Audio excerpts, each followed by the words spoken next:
The job of a modern CEO these days is much harder than it used to be, in my opinion. Lots of different economic factors, which we'll touch on in a minute. But the main reason for talking to you today is to nail that feeling that you get when you're handed that board pack. You look around the room, you look through the board pack, the dashboards, you look at revenue, you look at EBIT, and then a number of things flash into your mind, don't they?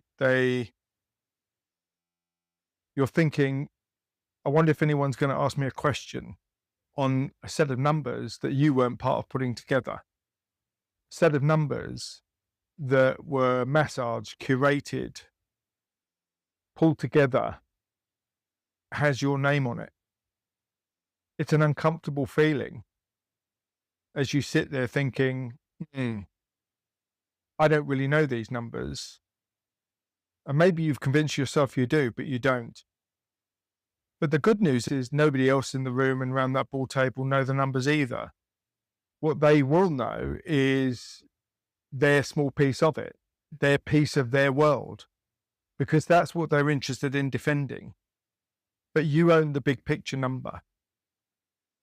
So you have that feeling of, if they're going to ask me a question I can't answer, then my mask of confidence will slip, and that might be used against me. These are all quite genuine feelings and emotions. I've spent 45 years in and around boardrooms, in turnarounds and takeovers, and running some significant P&Ls. And I wish I was armed with the information that I'm about to arm you with. Now, Russell Reynolds, Egon Zehnder, big names in the CEO headhunting space. The data that's coming out is that the modern CEO's role, the tenure is reducing. The settling in period is pretty much zero. As you take up the role of CEO, you're expected to deliver immediately.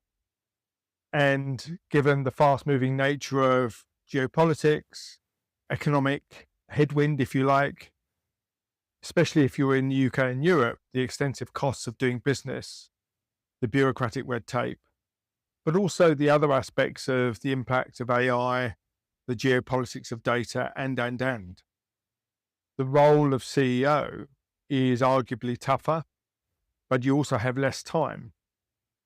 And my rationale for talking to you and this podcast called The Undefended CEO, and it makes sense, is to arm you with the things you need to have a long tenure. So let's get to the real issue. Revenue and EBIT look backwards. They're lagging indicators, and they tell you about what's happened last month, last quarter. They don't tell you what's happening today. And the board pack and the dashboard that you're all reviewing is incomplete.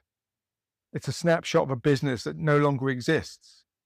Even a pipeline, which is wishful thinking at best, looks backwards and lies forwards.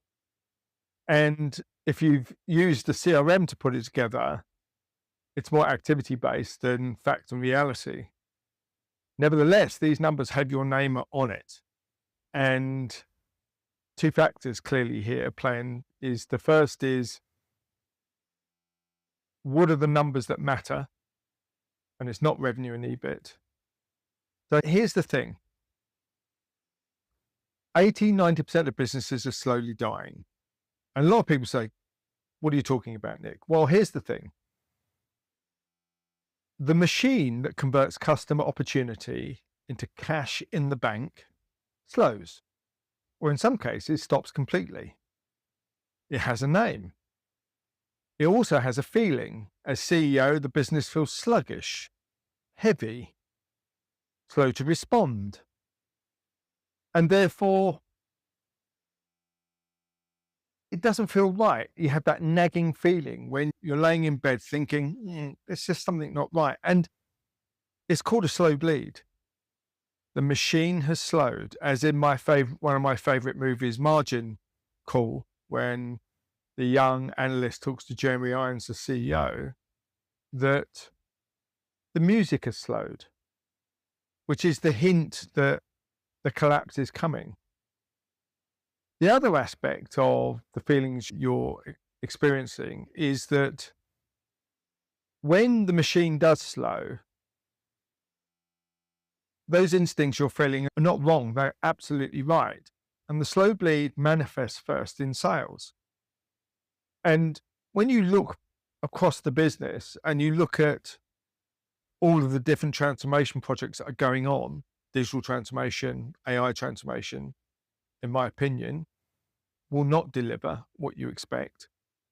It's because they're treating symptoms and they're not treating the root cause of the problem. So I wrote The Slow Bleed. You can see it behind me. You can see it here. And I wrote it not as a methodology and a bunch of consulting speak. I put it together as a set of tools, templates, and assets that you can use to find the truth. It's a field guide. And it should save you time.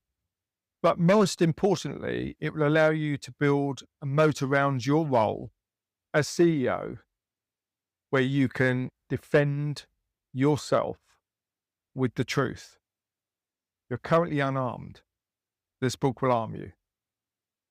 Talk soon.